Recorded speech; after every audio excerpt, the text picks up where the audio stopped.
Hanya Engkau yang tahu Tuhan akan kesungguhan kami. Hanya Engkau yang bisa melihat akan kerinduan kami.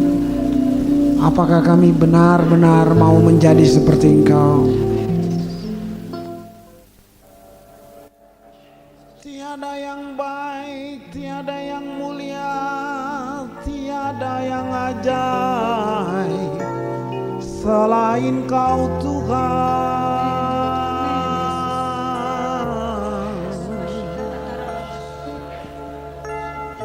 Tarik kami dekat padamu,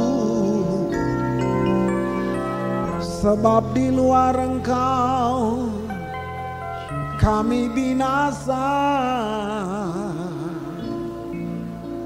Dalam perjalanan ini Tuhan, banyak pelanggaran, banyak kebodohan, banyak kesalahan yang kami buat. Waktu kami mencobanya dengan kekuatan sendiri, tapi Tuhan, tangan-Mu menopang kami. Takkan dibiarkannya orang benar itu jatuh. Takkan dibiarkannya orang benar itu goyah. Terima kasih.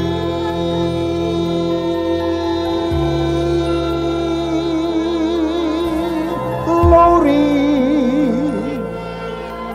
Terima kasih.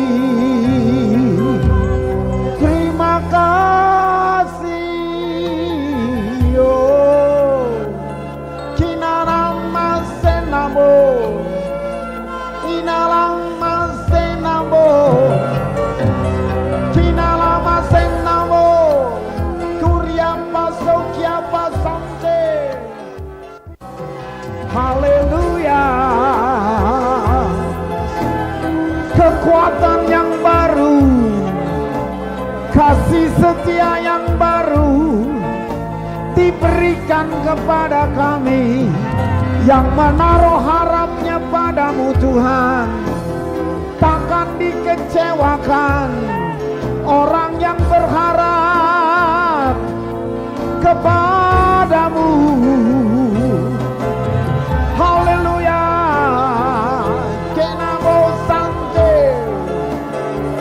Namasukia basando,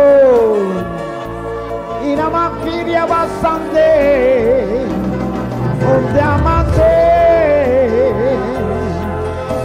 kiprianapo, intamasienzamo, kitipirianti kinamo, hendamase.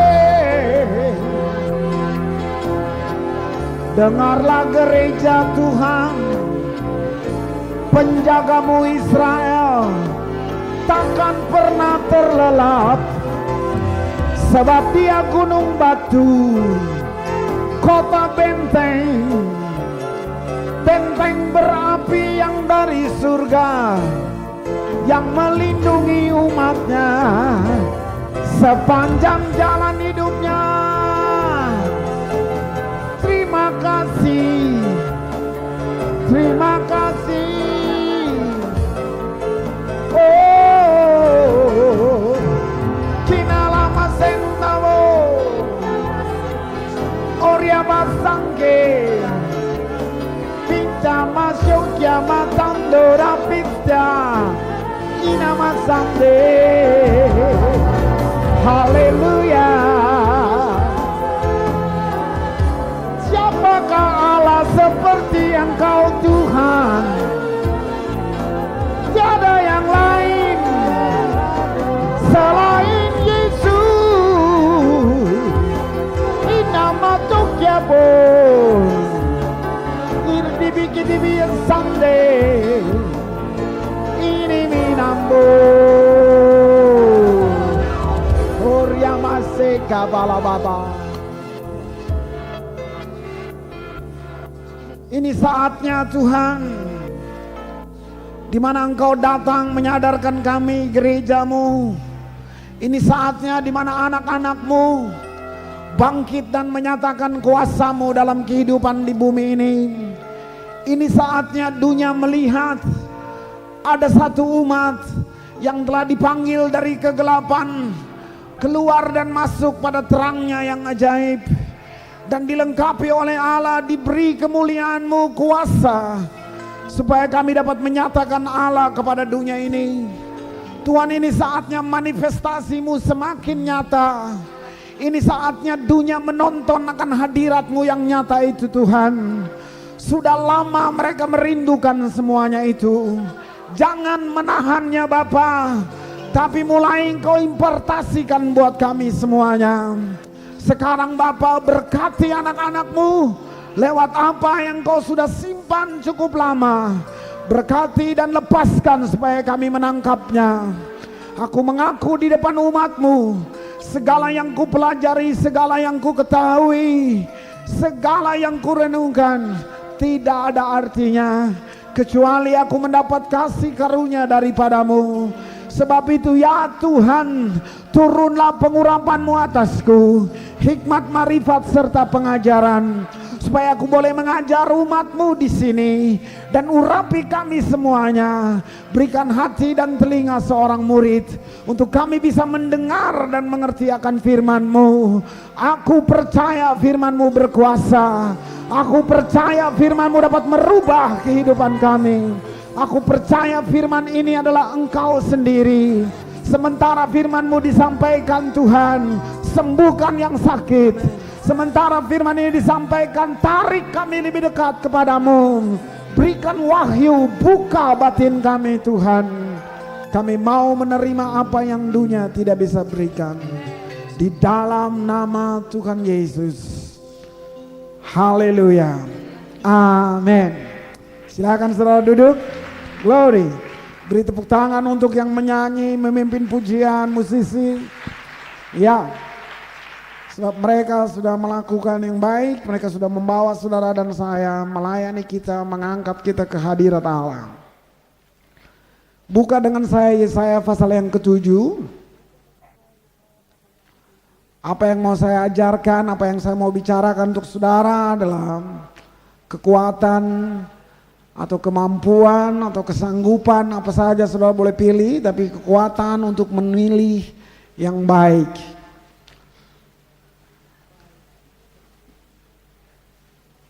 Saya perlu ulang buat saudara bahwa semua agama menolak kesempurnaan kecuali Alkitab.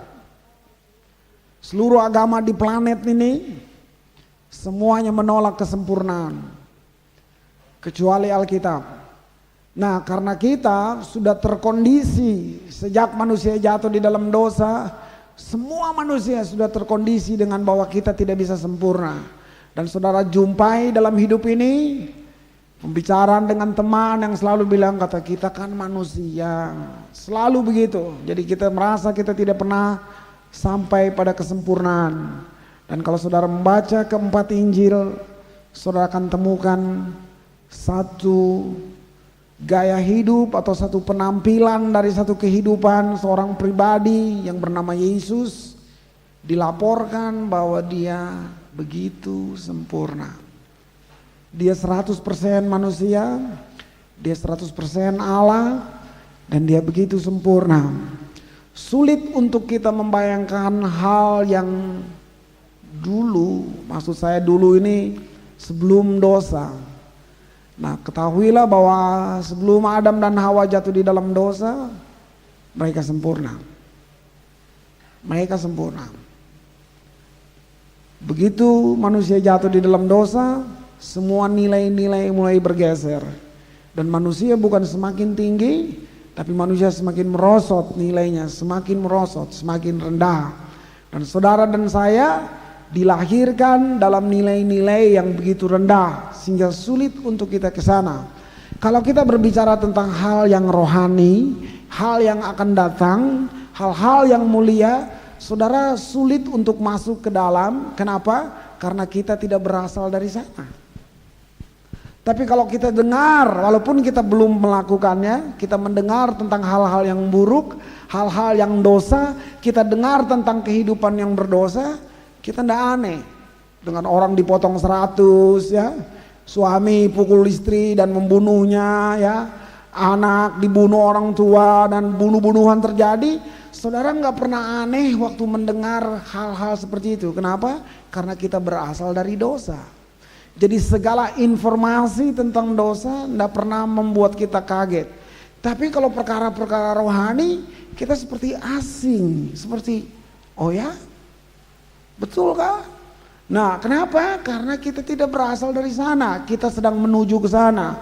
Kita perlu dipulihkan, kita perlu diselamatkan, kita perlu disucikan, dibenarkan, baru kita menuju ke sana. Nah, Tuhan Yesus adalah satu pribadi yang berasal dari sana. Dia sempurna sekali. Kalau saudara temukan keempat Injil, lalu saudara akan lihat satu statement yang bilang begini, kita akan sempurna seperti Kristus. Jadi bukan hanya Kristusnya saja yang sempurna, tapi saudara dan saya akan sempurna seperti Dia. Lalu kita langsung pikir gini, mana mungkin kita bisa seperti itu. Nah, sebelum tingkah laku saudara sempurna, saya mau bilang bahwa kita akan sempurna. Urutannya begini, yang pertama kita sempurna dalam komitmen, kita sempurna dalam motivasi, dan terus bergerak sampai kita sempurna benar-benar seperti Kristus. Konflik akan ada terus dalam kehidupan kita. Saya dengan istri saya, konflik akan masuk dalam kehidupan keluarga, rumah tangga kami. Tapi apa yang membuat kami terus berjalan? Karena komitmen kita. Itu, komitmen kita. Saya tahu saya punya komitmen seumur hidup. Nggak bisa dirubah. Apalagi saya tahu bahwa saya hamba Tuhan, saya pemimpin umat. Jadi saya selalu ingat itu. Saya selalu kuatkan motivasi saya, komitmen saya, walaupun ada banyak hal yang buat saya tidak mengerti. Itu tidak merubah saya karena saya punya komitmen. Nah, kita akan sempurna di situ. Nomor satu itu. Dengar baik-baik saudara, sendal bekas masih laku dijual. Sepatu bekas masih laku dijual. Tapi bekas orang Kristen masuk neraka. Pendeta bekas, majelis bekas, diaken bekas, semuanya masuk neraka. Sendal bekas masih lebih berharga daripada pendeta bekas, anak Tuhan bekas, semua yang bekas-bekas secara rohani itu langsung hancur, neraka tempatnya. Nah, bagaimana supaya kita tetap di dalam perjalanan kita dengan Tuhan? Komitmen saudara, motivasi saudara, tingkah laku kita mungkin belum baik, bahkan tingkah laku bisa menipu. Dia datang kayak malaikat, nyatanya meleset, ya toh? Nah, tetapi kalau komitmen dan motivasi saudara sempurna, itu sudah satu jaminan untuk kita. Kita mau belajari sesuatu dari Tuhan Yesus. Apa rahasianya? Ini yang saya mau buka untuk kita. Yesaya pasal yang ke-7 ayat yang ke-14 saya ingin membacakan untuk saudara, dan ayat yang ke-15. Ayat 14 bilang demikian. Sebab itu Tuhan sendirilah yang akan memberikan kepadamu satu petanda. Sesungguhnya seorang perempuan muda mengandung dan akan melahirkan seorang anak laki-laki, dan ia akan menamakan dia Immanuel. Apa artinya Immanuel? Tuhan beserta kita. Pertanyaannya, dapatkah saudara membuktikan bahwa Tuhan beserta saudara? Orang kafir bilang begini, saya tidak berdoa juga hidup. Saya tidak percaya Yesus, saya punya posisi baik di pekerjaan saya. Usaha saya maju, saya tidak perlu berdoa dan percaya kepada Yesusmu itu. Jadi bagaimana caranya saudara membuktikannya? Saudara harus membuktikannya. Kalau cuma bicara, orang cuma tertawa. Sebab itu saya berdoa tadi, inilah saatnya Tuhan anak-anakmu menyatakan siapa engkau. Saudara, teologia di akhir zaman ini adalah teologia kesaksian. Teologia setiap saudara berjumpa dengan Allah, saudara kenal Allah yang saudara sembah, yang saudara puji Dia. Itu yang membuat saudara membuktikannya. Kita semua punya satu misi. Kitalah yang menyatakan Allah kepada dunia. Allah itu tidak kelihatan.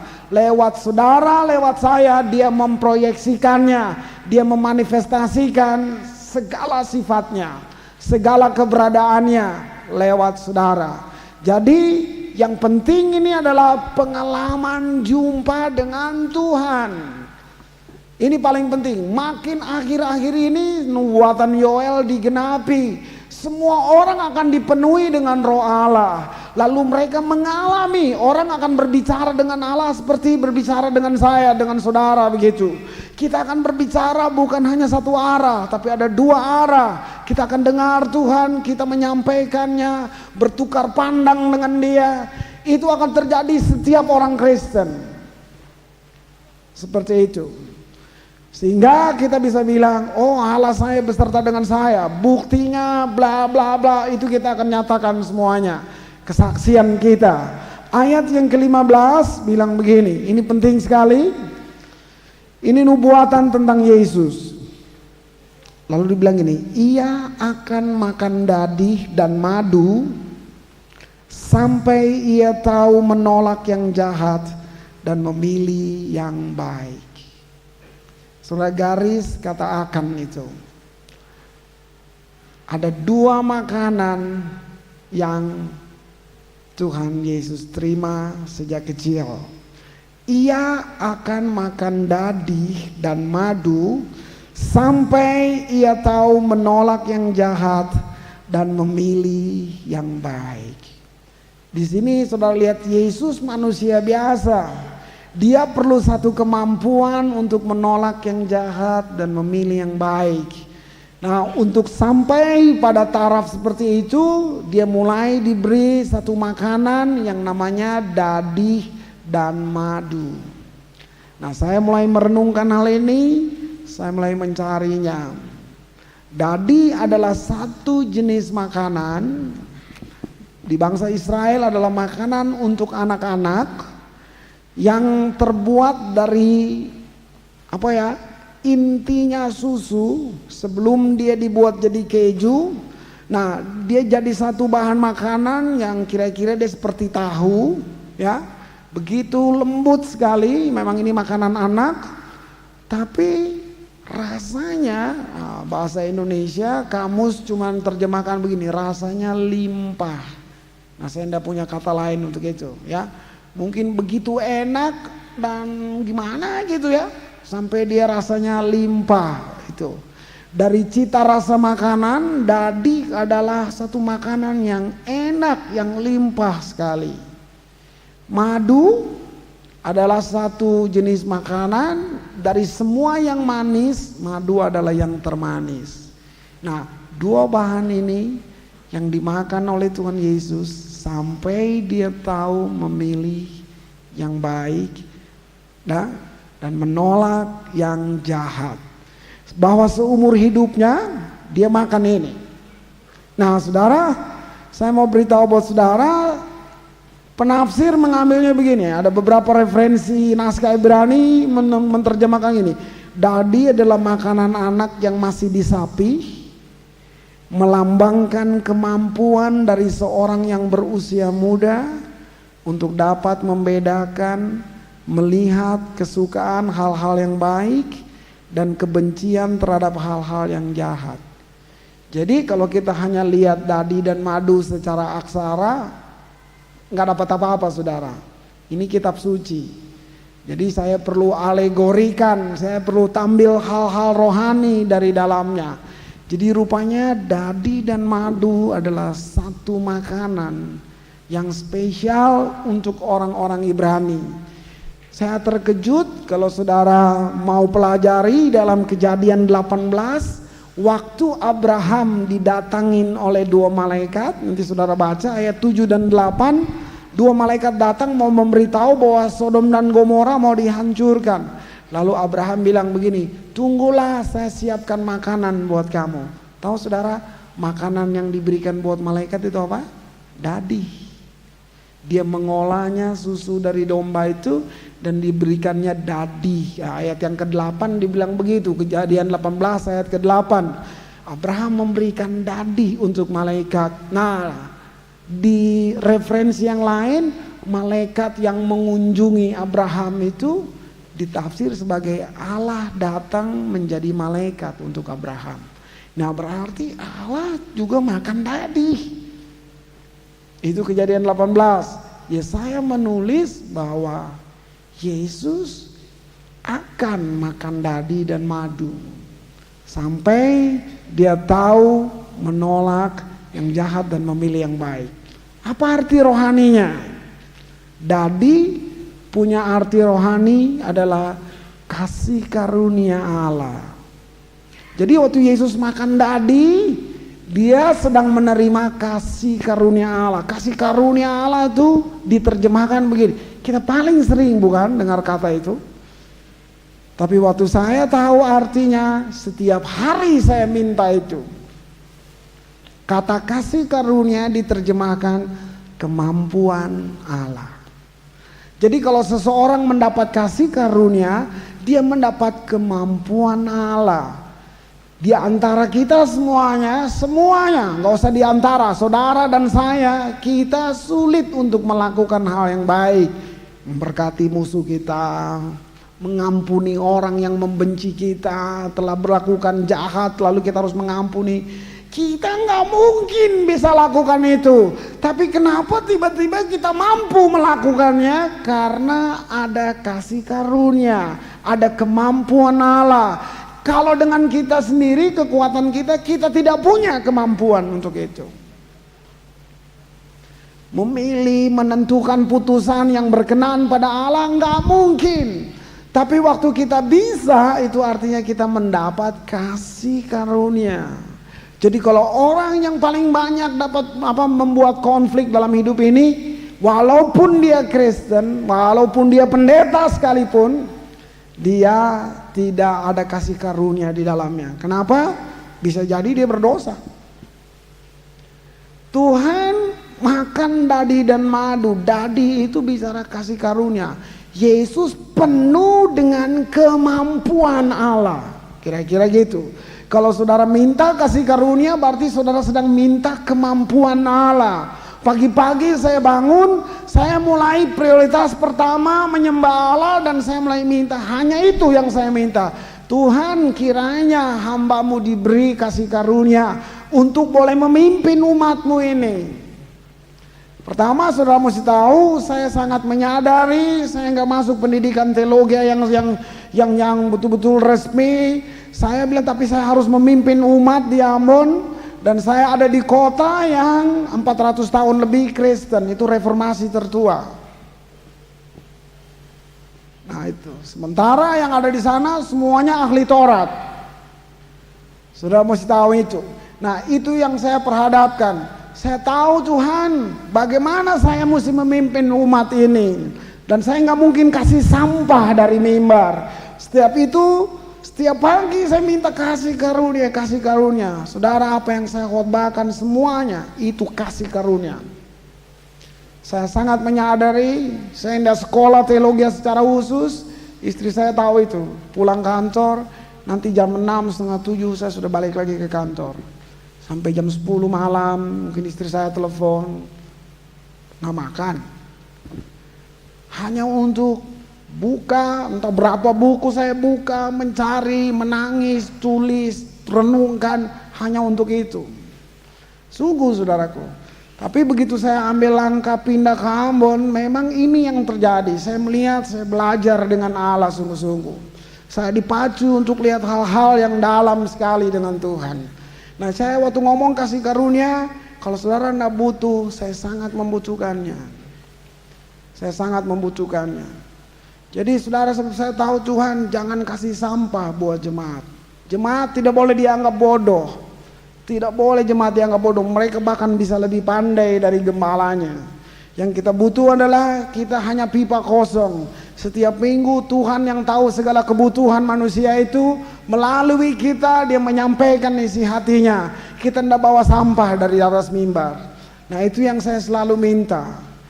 Musa minta hal yang sama. Dia cuma minta, Tuhan beri aku kasih karuniamu.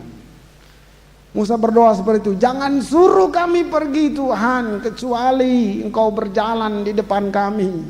Apakah yang membuat aku dan umatmu ini berbeda dari bangsa-bangsa lain, kecuali mereka melihat bahwa aku mendapat kasih karunia daripadamu. Kemampuan Allah, oh luar biasa. Jadi kalau berkat Tuhan habis ibadah, saudara terima itu. Kasih karunia dari Bapa di surga, itu artinya kemampuan Tuhan diberikan supaya saudara boleh hidup sepanjang minggu dengan kemampuan itu. Itu dadi. Apa itu madu? Madu berbicara tentang cinta kasih dari Allah Bapa kepada dia. Nah Yesus penuh dengan kasih karunia, penuh dengan cinta kasih dari Allah Bapa. Makanya dia gak ada kepahitan sama orang. Saudara, latar belakang kita, karena kita mungkin masa kecil yang gak enak dan semuanya membuat kita sering kepahitan dengan orang. Nah saya anak tentara ya, maksudnya kita anak tentara dan zaman itu zaman susah sekali saudara. Saya ngalamin makan jagung ya. Indonesia waktu itu susah betul-betul. Tahun 60 papa saya meninggal. Jadi kita hidup dengan jatah tentara, saudara bisa bayangin. Kalau makan tuh saya masih ingat, nggak bisa tambah. Udah dibagi rata 4 anak, dibagi semuanya. Nah jadi masa kecil itu gak enak buat kita. Lalu ada satu kehidupan anak tentara tuh begini. Kalau kita buat salah, hukuman itu gak mungkin lolos dari kita. Nah sementara orang tua mengajarkan begini, kita gak boleh berbohong dengan orang tua, kita gak boleh begini, kita harus jadi anak yang dengar-dengaran, begitu kan selalu dikumandangkan. Nah lalu satu waktu kita buat salah, misalnya arloji papa kita jatuh ketendang begitu, nggak ada yang tahu. Tapi kita mau nunjukkan bahwa kita anak yang baik dan kita mengaku, Pak tadi arlojinya ketendang. Nah bagi anak tentara itu waktu dia bilang gitu, arloji papa ketendang, langsung kopel rim kena, sepatu bot kena. Nah saudara bisa bayangkan, waktu kita mengaku kita dihukum. Jadi pengakuan adalah hukuman, kira-kira begitu. Sementara Tuhan 1 Yohanes 1 ayat 9 bilang begini, jika kamu mengaku dosamu, Allah setia dan adil mengampuninya. Di mata Tuhan pengakuan adalah penyelesaian. Di kami orang Ambon, anak tentara, pengakuan adalah hukuman. Jadi sejak kecil saya sudah lihai berbohong. Ini backgroundnya. Makanya saudara lihat bagaimana saya bisa memilih yang baik dan yang jahat. Ini latar belakang kami. Kalau kami mengaku malah kena pukul. Jadi kita mulai bohong-bohong lah dari kecil kan. Nah makin besar itu makin berkembang, makin berkembang. Ini yang terjadi saudaraku. Apa yang saya perlu? Saya kekurangan, kelimpahan kasih sayang itu. Kalau saudara penuh dengan kasih sayang, saudara selalu aman. Saudara nggak takut dicurigai. Kalau orang berbuat yang baik, kita lebih dulu curigai. Wah, jangan-jangan. Padahal dia mau buat yang baik untuk kita. Kenapa? Karena kita kurang sekali dengan kasih sayang, apalagi kasih karunia. Yesus penuh dengan hal-hal itu. Mari kita lihat perjalanannya. Semua pencobaan yang datang kepada dia bisa lulus. Karena dadi dan madu itu. Lukas pasal yang kedua, mari buka dengan saya. Di sini Yesus umur 12 tahun. Lukas pasal yang kedua. Nah, dalam Lukas pasal 2 kita semua tahu tentang kelahiran Tuhan Yesus, bukan? Nah, dalam Lukas pasal yang kedua ayat yang ke-40 saya ingin bacakan dulu untuk saudara. Ayat 40 bilang begini. Nah, di situ Yesus disunat dan diserahkan kepada Tuhan ya, Simeon dan Hana. Itu mulai ayat 21. Sampai ayat yang ke-40 firman Allah bilang begini, anak itu bertambah besar dan menjadi kuat, penuh hikmat dan kasih karunia Allah ada padanya. Ini waktu kita dari kecil sampai besar, apakah kita sudah penuh hikmat? Apakah kasih karunia Allah ada pada kita? Kalau ada kenapa? Kalau nggak ada kenapa? Karena apa yang saudara makan dari kecil, itu masalahnya. Gitu. Makanya gereja tidak akan pernah bosan memanggil orang bertobat. Supaya kita dapat makanan yang baru, saudara. Manusia hanya bisa melahirkan manusia. Tetapi roh akan melahirkan kehidupan buat saudara. Ini penting sekali. Kalau dari kecil, nah keluarga-keluarga akhir zaman, pengantin-pengantin akhir zaman ini kan sudah beda kan, mereka sudah karismatik dong, ya. Menikahnya KKR kan begitu ya, nikah aja udah kayak KKR kan, udah semua, udah Tuhan dipermuliakan, saudaraku ya, sukses semuanya, punya anak, kalau boleh begitu dia lahir dia ngomong haleluya, kira-kira harapannya kan begitu ya. Nah ini makanannya udah dadih nih anak-anak akhir zaman nih, begitu dia lahir di rumah kasetnya rohani. Kalau dulu kan enggak, dulu papa ketemu mama di restoran kan begitu, di rumah pesta, dijodohin, kawin begitu kan. Nah sekarang kita udah beda, udah tahu jodoh tuh berdoa, minta begitu. Nah ini tujuannya Maleaki digenapi, melahirkan keturunan ilahi. Itu digenapi, jadi anak-anak yang sekarang udah beda, saudaraku ya. Mereka datang, mereka udah bisa berdoa, minta sesuatu. Nah, ini kita lihat kenapa makanannya dadih dan madu. Yesus semakin besar, penuh hikmat, roh Allah atau kasih karunia Allah ada padanya. Kisah di Lukas 2 nih begini. Mereka sekarang ke bait Allah. Saat itu Yesus umur 12 tahun. Kumpul merayakan Paskah di Yerusalem. Waktu kumpul, imam-imam, ahli Taurat, orang Farisi ada semua di bait Allah. Nah, siapa imam? Imam adalah orang-orang yang bertahun-tahun mempelajari kitab Taurat. Syarat untuk menjadi imam adalah mereka harus menghafal 5 kitab Musa tanpa salah. Kejadian, Keluaran, Imamat, Bilangan, Ulangan, hafal 5 kitab itu gitu. Saudara, Galatia 3 ayat 14 nggak tahu kan? Nah dia tahu 5 kitab itu untuk jadi imam dia harus hafal tuh semuanya. Nah bayangkan mereka bertahun-tahun menekuni kitab-kitab itu, bukan hanya menghafalnya, menafsirkannya ya. Mereka bisa mengajarkannya, begitu. Itu imam-imam di bait Allah. Nah kejadiannya begini, sementara mereka lagi kumpul, Yesus ini masuk. Nah umur 12 tahun kira-kira sekolah minggu kelas besar lah gitu kan. Dia masuk di bait Allah. Ingat tadi ayat 40 bilang dia penuh hikmat. Lalu kemampuan Allah ada padanya, kasih karunia ada padanya. Apa yang dia buat di bait Allah?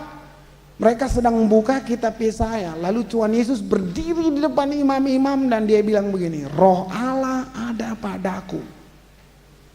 Itu semua imam berdiri kumisnya dan mereka bilang begini, kurang ajar nih anak sekolah minggu. Kita aja nggak berani bilang roh Allah ada padaku. Nah ini tiba-tiba datang anak sekolah minggu bilang begini, roh Allah ada padaku, sambil dia lihat nih orang tua semua. Aku diutus untuk membebaskan mereka yang terikat dari belenggunya, yang dipenjara. Kan dia menyampaikan nubuatan tentang dirinya. Dan mereka semuanya heran di sana. Akhir daripada kisah itu orang tuanya pulang. Setelah jalan 1 hari perjalanan, baru mereka bilang, mana Yesus? Ketinggalan katanya di sana. Balik lagi berarti 2 hari kan. Dia balik masuk di bait Allah, Yesus masih mengajar. Nah saudara lihat, kalau dia nggak penuh hikmat udah diusir nih Yesus, pasti dia begitu berhikmat sehingga nggak bisa dibantah pengajarannya, kata-katanya nggak bisa dibantah. Bahkan mereka heran, dari mana dia dapat semuanya ini. Nah, jadi sementara mereka lagi tercengang, orang tuanya datang dan mereka akhirnya bilang begini, kenapa kau menyusahkan bapak ibumu? Yesus jawab begini, saudara dengar jawaban Yesus artinya pada waktu itu dia mendapat pernyataan langsung dari surga, siapa dia dan siapa bapaknya di surga. Jadi pada usia 12 tahun Yesus sungguh-sungguh kenal dia siapa, lalu siapa orang tuanya. Makanya dia jawab buat Maria dan Yusuf, tidakkah kamu tahu bahwa aku harus ada di dalam rumah Bapakku?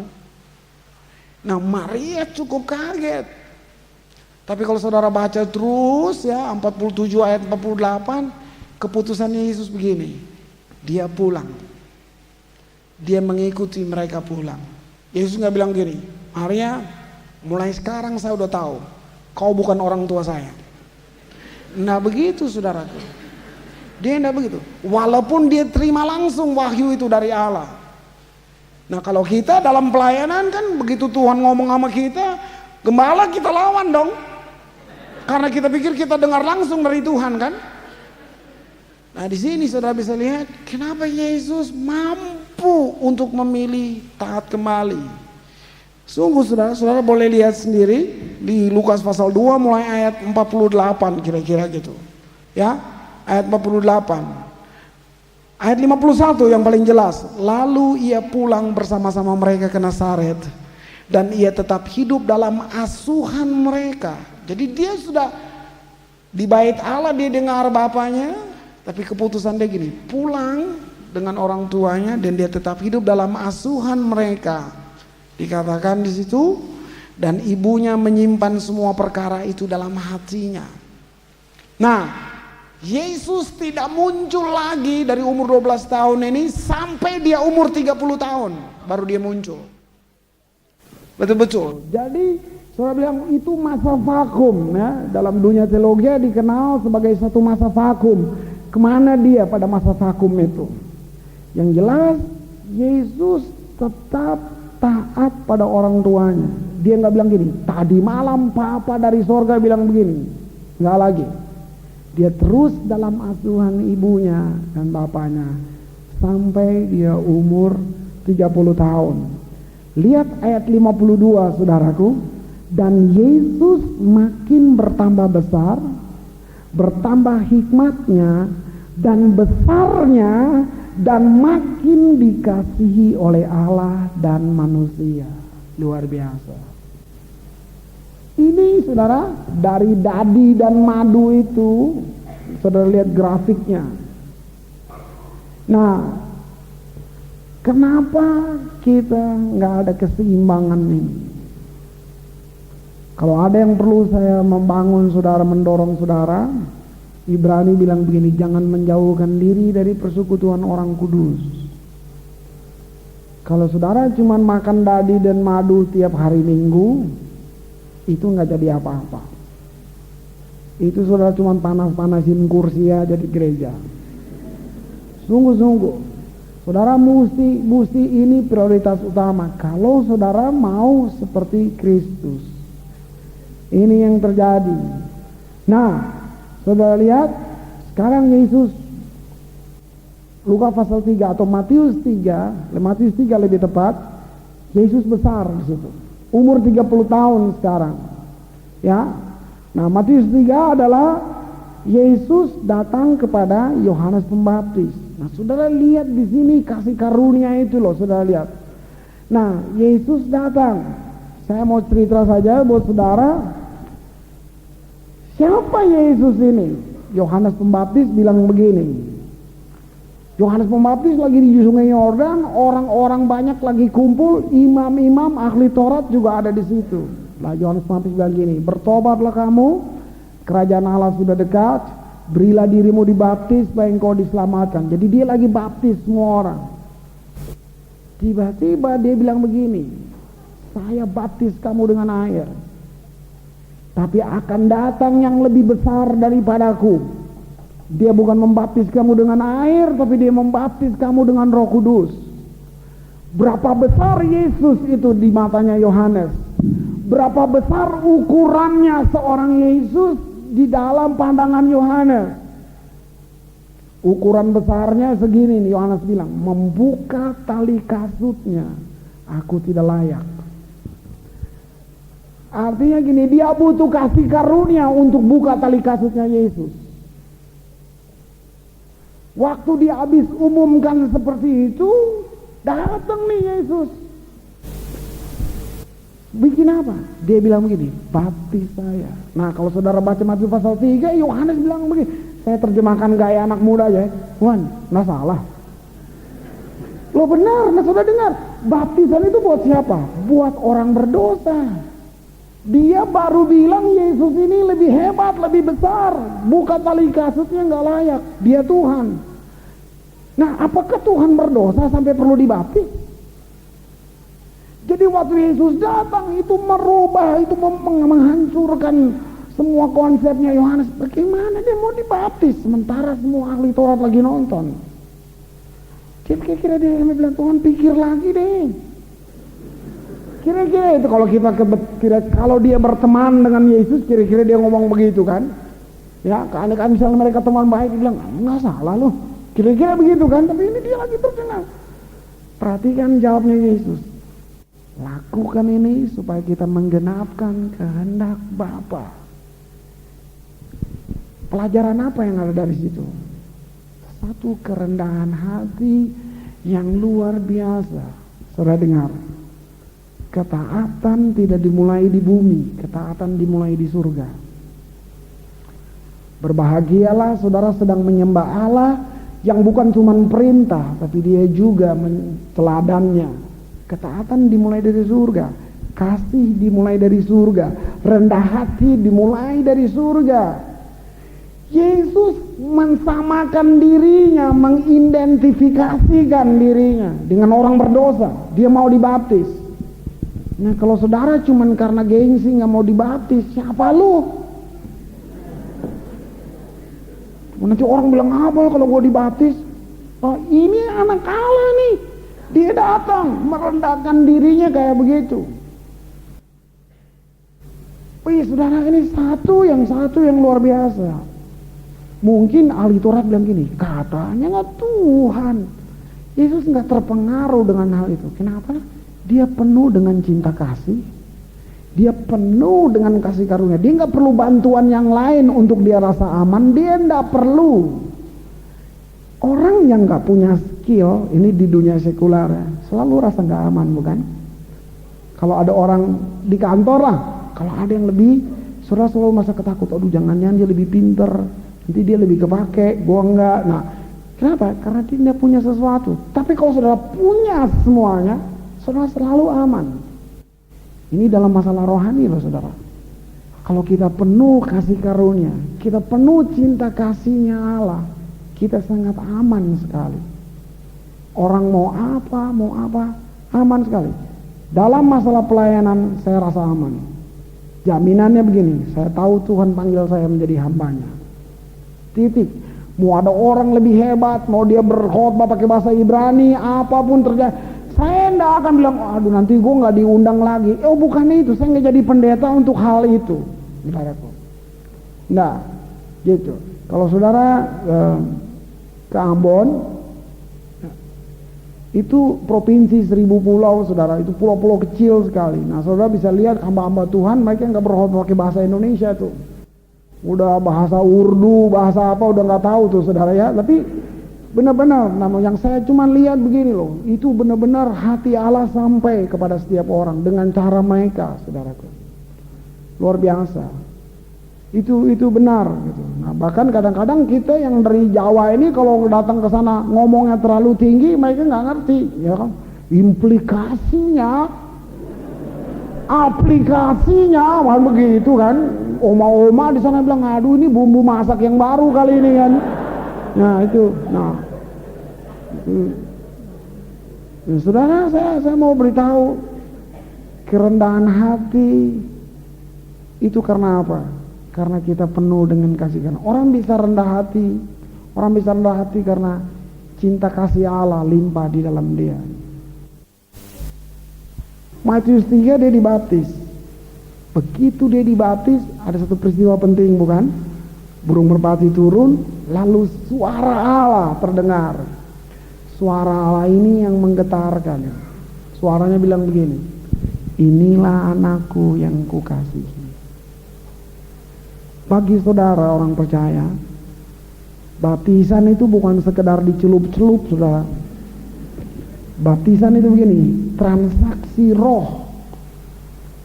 Saudara, untuk saudara dalam dunia bisnis, transaksinya kertas dong, meterai.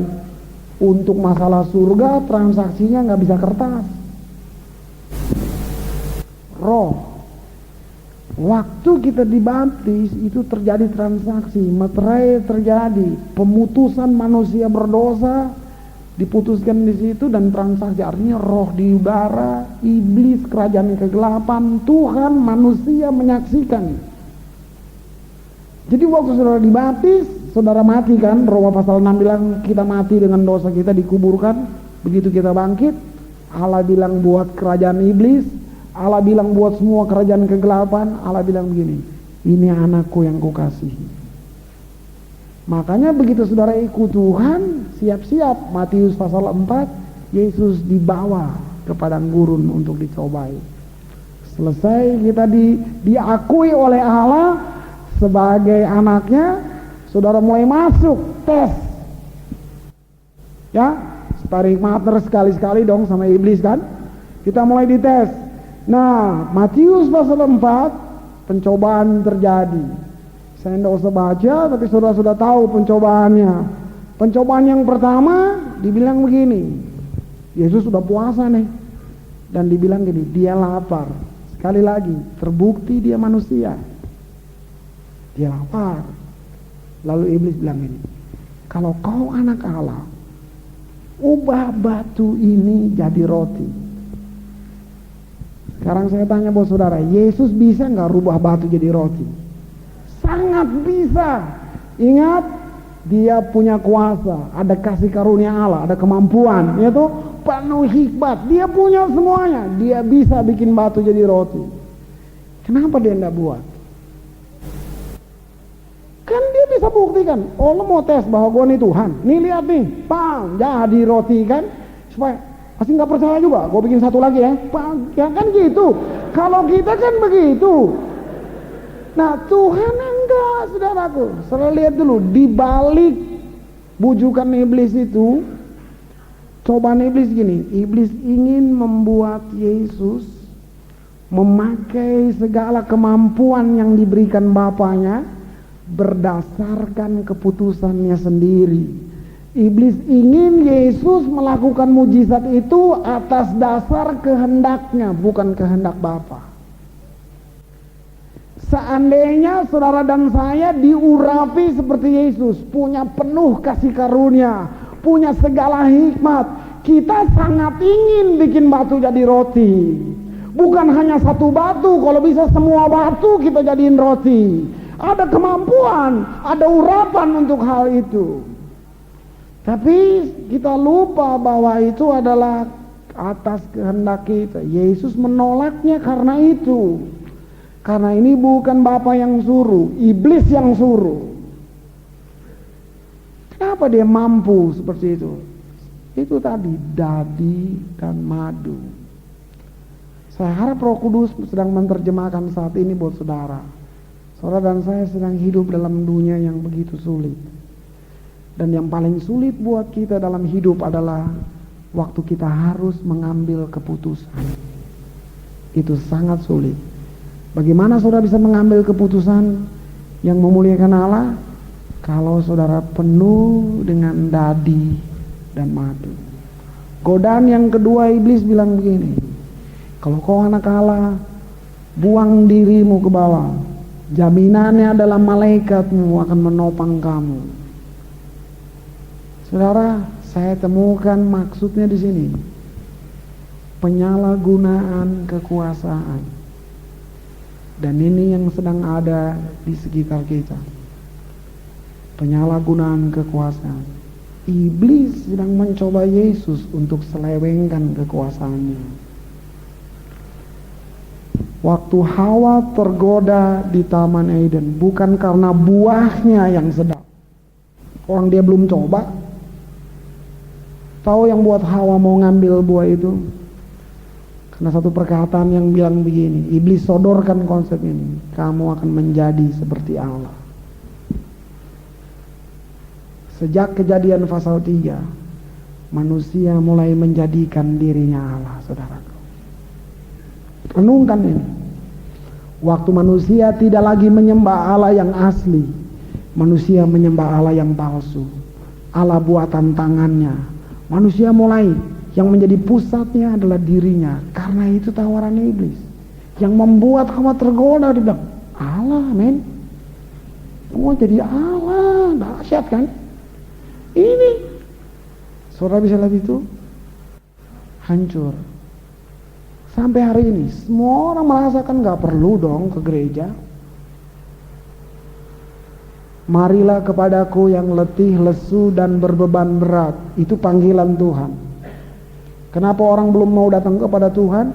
Karena mereka belum letih, karena mereka belum lesu, karena mereka belum berbeban berat. Itu. Nggak ada orang bertobat. Kenapa bertobat? Iseng-iseng aja, siapa tahu enak. Nggak ada. Nggak ada. Mesti sesuatu terjadi dalam hidup dia, makanya dia mau datang cari Allah. Saudara lihat itu, manusia begitu jauh merosot. Dan yang paling parah, godaan yang ketiga adalah sembahlah aku. Sembahlah aku. Saudara, dengan sekali menyembah, seluruh dunia punya Yesus. Bagus bukan? Kalau dunia ini punya Yesus. Yesus nah dengan cara itu. Bagaimana cara Yesus mengambil dunia ini? Nah, mari kita lihat beberapa hal lagi. Iblis tawarkan sembah dia, tapi Yesus bilang enggak. Satu waktu Yesus naik di gunung kemuliaan. Nah, kalau saudara ikuti cerita saya tadi, perjalanannya grafiknya naik terus nih. Dia lulus nih. Dari padang gurun dia lulus. Sekarang Yesus di gunung kemuliaan. Waktu itu ada peristiwa yang luar biasa. Sebab Yesus berubah, mukanya bersinar seperti kilat, bajunya seperti matahari. Petrus, Yohanes, Yakobus heran melihat hal itu. Lebih heran lagi, Musa dan Elia turun. Musa dan Elia turun. Jadi mereka tahu bahwa dua orang ini, Musa dan Elia, ini keramat buat orang Israel. Semua orang Israel harus tahu dua nabi ini. Jadi waktu dua orang ini turun, mereka sedang berbicara. Kalau saudara baca Lukas 9, apa yang dibicarakan? Mereka sedang bicara begini. Mereka bawa SK dari surga. Musa dan Elia bawa SK dari surga, bahwa Tuhan Yesus, engkau harus kembali ke Yerusalem dan mati bagi dunia ini. Waktu itu dia bisa pulang langsung ke surga dari gunung kemuliaan. Dia bisa pulang. Makanya Petrus bilang gini, aduh jangan pergi lagi Tuhan, kita bikin kemah aja di sini. Memang begitu menyenangkan. Tapi Yesus memilih apa? Kita kembali ke Yerusalem. Kembali untuk mati. Apa yang buat dia mampu, saudaraku? Kasih karunia. Dia turun untuk mati. Nah mari saudara dengar, dari sana dia turun ke Yerusalem. Waktu mereka mau masuk Yerusalem, ada satu peristiwa yang menggemparkan seluruh Israel. Lazarus dibangkitkan lebih dulu. Lazarus bangkit dan orang bilang, ini dia Tuhan benar-benar. Orang mati bangkit, cerita di mana-mana, sinagog tergempar-gempar di sana. Seluruh imam-imam ahli Taurat bilang, udah kita kalah. Dia udah bangkitin orang mati. Kita jerawat aja nggak hilang, kita doain katanya. Kira-kira begitu kan? Duh, mereka udah putus asa sebab mereka sedang lihat Yesus begitu dahsyat. Nah, apa yang dia buat? Kisahnya begini, waktu dia mau masuk Yerusalem, Lazarus baru bangkit nih. Dia masuk Yerusalem. Saudara tahu cerita ini bukan? Orang mulai memuji dia. Hosana bagi anak Daud. Orang membuka jubahnya, menghamparkannya, dan Yesus berjalan di atas baju orang banyak itu. Belum pernah ada orang disambut pakai daun palem, tapi Yesus disambut. Dan 11 muridnya bilang begini, kita ndak salah ikut dia. Lu lihat nih, ini kampanye besar-besaran nih. Mereka belum pernah ngalamin ini sebelumnya bukan? Malah mereka dihina, mereka dianiaya bukan? Tapi waktu itu seluruh Israel memuja dia. Karena peristiwa Lazarus baru terjadi. Jadi orang bilang ini, kondisinya menolong sekali. Israel sedang dijajah oleh Roma. Jadi orang Israel sangat benci. Mereka mengharapkan satu raja datang supaya menggulingkan kerajaan Romawi. Dan mereka lihat belum ada raja sejak Daud, Musa, Abraham yang bangkitin orang mati. Ini Yesus. Mereka bilang sekarang saatnya kita berjaya. Jadi motivasinya lain-lain. Dan semua yang penting dia raja, sambut dia, mubaraklah dia yang datang dalam nama Allah, kan begitu. Dia sedang jalan, Andreas datang bilang begini, Tuhan, ini saatnya. Nah, sudah nanti baca Lukas 9. Saudara bisa lihat ini, dia dipuji-puji, jawab Yesus begini. Jika biji gandum ini tidak ditanam dan mati, dia hanya tetap satu. Suara semua lagi muji, semua lagi bilang kau dahsyat, kau luar biasa. Tapi yang ada di dalam dia begini, biji gandum harus mati. Ini dia sedang berjalan untuk mati ini. Beda sekali. Kenapa? Apa yang membuat Yesus mampu seperti itu, saudaraku? Bukankah kita dipanggil untuk seperti itu? Sekali lagi, dia penuh kasih karunia. Dia penuh dengan cinta kasih Bapaknya. Waktu Yesus tergantung di kayu salib, bukan karena itu menyenangkan buat dia, tidak. Waktu dia mati di sana karena dia cinta, saudara. Bukan karena kematian itu enak, tidak. Dia memilihnya karena cintanya buat saudara dan saya. Ada satu kemampuan untuk mati bagi orang lain. Buktinya misioneri mati. Misioneri mati. Ada 2 misioneri yang mati di Cina. Sebelum mereka mati, sebelum nafasnya putus, mereka masih nulis lagu. Lagunya bilang begini, wajah para martir seperti malaikat dan hatinya seperti singa. Salah satu bagian dari lagu itu kata-katanya bunyinya begitu. Saudara tahu wajah malaikat sangat elok sekali. Karena setiap orang yang berjumpa malaikat, mereka melihat sinar yang luar biasa dari mukanya. Singa berbicara tentang kepahlawanan, keberanian. Itu orang-orang yang mati secara martir, mereka nggak punya tanduk, mereka biasa kayak saudara. Tapi apa yang buat mereka bersedia untuk mati? Kasih karunia. Zaman Nero orang Kristen dibakar di Roma. Nah, mari saya kasih tahu saudara, mereka nggak dibakar pakai minyak, mereka disiram ter, lalu disulut dengan api. Sementara dagingnya terbakar, orang Kristen menyanyi memuji Allah. Itu bukan lagi kemampuan dia, itu yang dibilang kasih karunia. Contoh lain dari kasih karunia, seorang hamba Tuhan di Cina disiksa, lalu dia bilang begini, besok saya sangkal Tuhan saya. Begitu besok dia dibawa di depan penyiksaan, dia nggak bisa menyangkal Tuhannya dan dia disiksa lagi. Waktu habis disiksa dia bilang gini, kenapa saya bodoh? Saya akan sangkal Tuhan saya. Dan dia tidak pernah bisa menyangkal Tuhannya. Itu kasih karunia. Itu Richard Wurmbrand dihadapkan dengan 5 anak kecil di depannya. Apakah kau mau sangkal Tuhan? Tidak. Anak kecil itu dicabut giginya pakai tangan dan mereka semua mati pingsan begini. Richard Wurmbrand lihat dengan gemetar, tapi dia tetap tidak menyangkal Tuhannya. Bukan karena dia hebat, karena ada kemampuan Allah yang masuk, yang mendorong dia untuk tetap pada komitmennya, tetap pada motivasinya. Dari Yerusalem, Yesus masuk ke Taman Getsemani. Di Taman Getsemani, sekali lagi, 100% dia manusia. Terbukti waktu dia menawar, biar lalu cawan ini Bapa. Tahu itu cawan apa? Itu cawan murka Allah. Cawan kutuk manusia yang dia harus minum. Yesus sudah tawar itu. Tetapi sekali lagi cinta kasih Allah memenuhi dia. Sehingga dia tahu untuk saudara. Dia tahu untuk saya. Dia minum cawan murka itu. Lalu saudara dan saya minum cawan kasih karunia dalam perjamuan kudus. Harusnya kita yang minum cawan murka. Tapi ditukar, Yesus minum itu, saudara dan saya mengambil cawan kasih karunia, cawan kemampuan, cawan berkat yang setiap perjamuan kudus kita mengambilnya. Jangan main-main dengan perjamuan kudus. Perjamuan kudus adalah mas kawin. Sebab gini, Tuhan janji, dia tidak mau bohong, aku akan datang.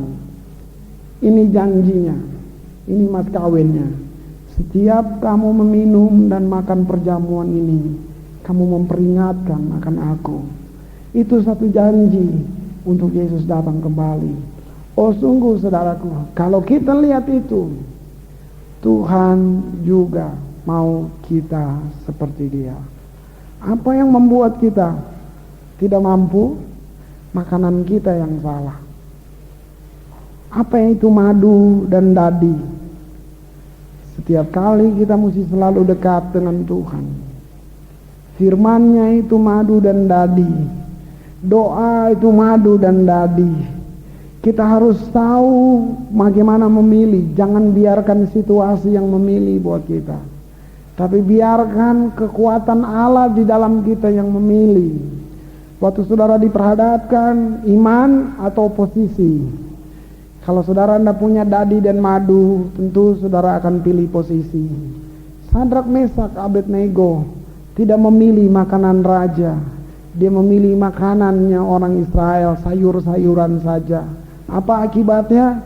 3 pergantian raja. Daniel tetap dipilih saudaraku sebagai orang yang ada di samping raja. Saya temukan naskah Ibrani, Sadrak, Mesak, Abednego waktu dibuang ke dapur api umurnya 16 tahun. Dan waktu mereka diangkat dari dapur api, Nabukadnezar menjadikan mereka gubernur pada umur 16 tahun. Justru saya mau bilang buat saudara, orang Kristen yang ada, orang Kristen yang penakut, orang Kristen yang gak makan dadi dan madu, orang Kristen yang makannya sampah. Sebab itu mereka takut, mereka akan takut berdiri atas kebenaran, dan Tuhan akan singkirkan mereka. Hanya orang-orang yang sungguh-sungguh. Saudara tidak perlu takut dengan pekerjaanmu, saudara tidak perlu takut dengan apapun. Saya mau bilang buat saudara, saya mau katakan ini nubuatan buat saudara. Kalaupun antikris muncul hari ini, gereja akan bantai dia habis-habisan. Jangan korek gereja. Gereja artinya saudara. Kalau sampai anak Tuhan diinjak-injak, mereka berurusan dengan Tuhan. Mereka berurusan langsung dengan Tuhan. Waktu Paulus menganiaya orang Kristen, Tuhan Yesus bilang begini, kenapa engkau menganiaya aku, Saulus? Berarti orang Kristen dianiaya, apalagi saudara karena kebenaran. Ada 2 pemuda kami di gereja yang diancam keluar dari sekolah karena imannya. Saya dengan istri bilang buat orang tuanya, pergi ke kepala sekolahnya, ambil surat keluarnya, dan sebelum dia keluar, bilang, lihat mukanya itu kepala sekolah, dan katakan begini, ibu akan berurusan langsung dengan Tuhan. Sebab anak saya mempertahankan imannya. Ya, saudara, dulu saya cuma dengar cerita, tapi di Ambon saya lihat betul-betul orang yang mengusik hamba Tuhan, saudara, tahu matinya. Waktu dia lagi jalan naik mobil, ada truk lewat, lindes batu, batu itu hantam di kaca mobil, pecah, batunya masuk ke mulut, mati langsung seketika. Dulu saya cuma dengar cerita, tapi ini terjadi sungguh-sungguh. Tahu saudara, akhir zaman ini Tuhan akan kirim satu pengurapan. Ada 3 pengurapan, tapi ada satu yang saya mau sebut buat saudara, namanya urapan penghakiman. Di Kisah Rasul terjadi begini, waktu Ananias Safira berbohong, Petrus nggak bilang apa-apa, Petrus cuma bilang, kenapa kamu berbohong? Mati langsung. Nah, urapan ini memang belum turun sembarangan. Kalau enggak kita main hukum semua orang aja, sudah main sakit, asal sakit hati hukum aja. Tuhan juga nggak begitu, saudaraku ya. Jadi dia tahu kapan dia harus memberikannya. Tapi mari kita kembali kepada konteksnya. Bagaimana jalan keluarnya untuk menjadi seperti Kristus. Saudara sudah baca tadi, dia akan makan dadi dan madu sampai dia tahu menolak yang jahat dan memilih yang baik. Kata dia akan berarti memilih. Sebab makanan atau cita rasa artinya selera kan. Bicara makanan, bicara selera. Saudara mau gado-gado apa hamburger, itu kan selera. Nah, saat ini saya nggak bisa berdoa untuk saudara lalu penuh dadi dan madu, nggak bisa. Tidak akan bisa. Saya hanya mau berdoa kalau saudara sudah memberi respon. Jadi saudara hari ini memilih makan dadi dan madu atau saudara mau makan yang lain. Karena makanan adalah selera. Saudara yang harus milih. Mau puasa apa mau main-main. Saudara yang pilih. Mau baca firman atau baca yang lain. Saudara yang pilih. Ini selera. Saya nggak bisa berdoa Tuhan kasih dia selera yang tidak. Setelah saudara beri respon, saya berdoa meneguhkannya. Tapi malam ini saudara harus kasih keputusan. Dengar saudara, kalau saudara penuh dengan firman, saudara akan menciptakan. Firman itu mencipta. Adik saya dia lebih lama pelayanan dari saya. Dia lebih dulu bertobat dari saya. Jadi kira-kira dia sudah sekitar 17 tahun diam di Australia, ya. Dan dia warga negara di sana. Tadi kira-kira 15 tahun dia melayani Tuhan. Nah kemarin dia pulang ke Indonesia dan saya undang dia ke Ambon. Sudah 30 tahun dia tidak tahu itu Ambon, ya. Jadi sampai di sana saya nostalgia dengan dia. Ingat kan di tempat lu jual pisang goreng di sini nih. Nah kita gitu-gitu kan. Lalu sebelum dia pulang saya masih tanya, bagaimana kondisi di gerejamu? Sama-sama full time kan? Nah, gitu. Dia tanya tentang Bethany, saya tanya tentang gerejanya dari Assembly of God di sana di Melbourne. Lalu dia bilang gini, gue nggak digaji, Grace. Saya gereja apaan tuh? Saya bilang gitu kan. Dia bilang enggak. Kenapa lu nggak cari gereja lain? Nah, saudara lihat itu konsep saya ya. Tapi dia bilang bukan, Grace, gereja kita memang kecil. Bukan mereka nggak mau gaji, mereka belum bisa memberi gaji untuk kita yang full time. Lalu gembala, termasuk gembala saya, wakil gembala gua masih kerja. Lalu gereja lu gereja seperti apa? Kita gereja misi. Seluruh uang kita sering kirim ke Ethiopia, kita kirim ke pokoknya ke semua negara-negara miskin kita kirim untuk misi. Terus saya heran, kamu hidupnya gimana? Saya kasih les. Cukup, belum pernah nggak ada. Lalu selalu stabil dia bilang. Lalu dia bilang satu hal, di situ saya mulai tahu, dia makan dadi dan madu. Dia bilang, Grace, gua sering bernubuat untuk uang datang ke rumah gua. Saya waktu itu saya tunduk, saya nggak lihat dia lama-lama karena ngaku aja lah. Bernubuat, iya. Saya bernubuat untuk uang datang ke rumah kami. Di Indonesia enak, guys. Lu jadi hamba Tuhan. Kalau di sana, mungkin lu bangkitin orang mati dulu, baru orang mau hormat sama lu. Dia bilang wakil gembalanya, dia buka kulkasnya kosong. Dia bernubuat, saya minta ham, steak masuk di sini. Dia minta, saudaraku, setengah jam datang tuh. Udah sampai di situ. Kalau kita bilang gini, saya nggak ngerti jalan Tuhan. Saya mau bilang saudara, kalau saudara mengerti Tuhan, saudara yang jadi Tuhan.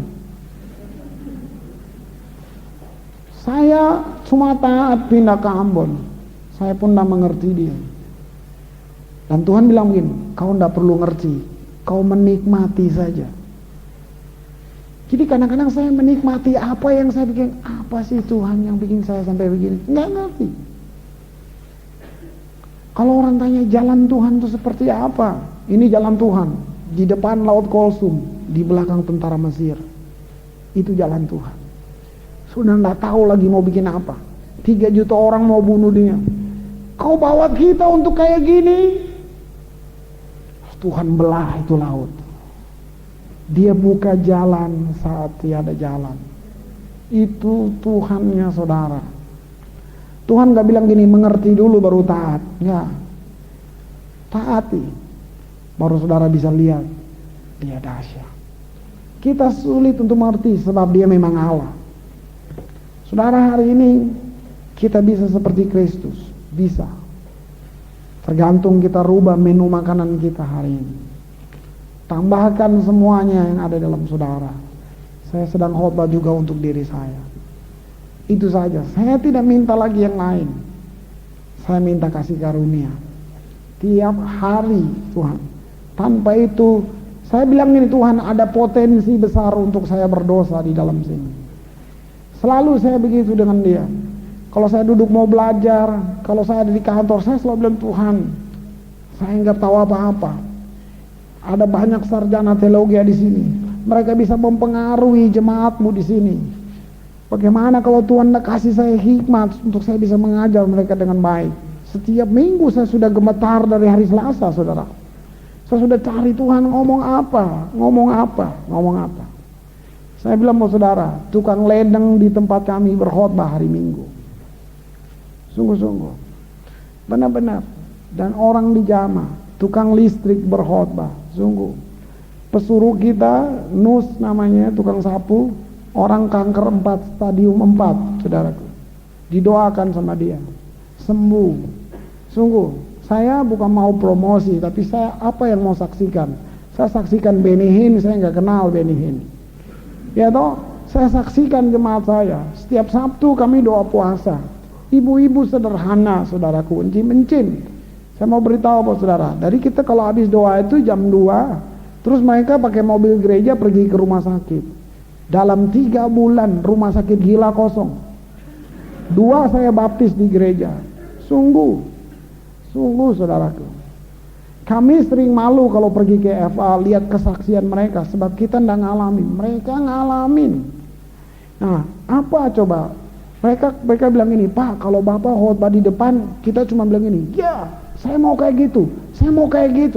Dia tangkap begitu, dia tangkap bahwa soal sanggup itu bukan urusannya. Betul-betul, dan itu terjadi, saudara itu. Kita punya banyak catatan di sini. Ingat,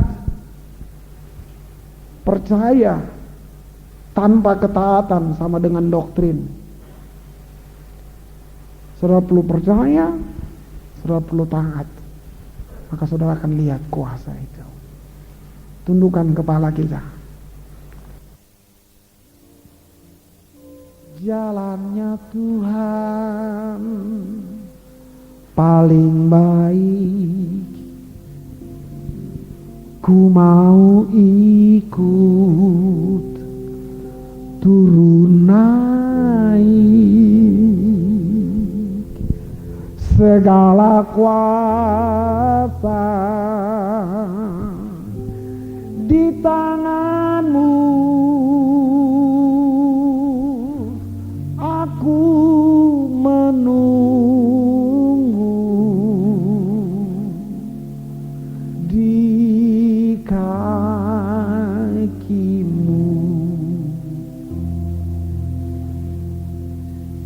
Jalannya Tuhan paling baik, ku mau ikut turun naik,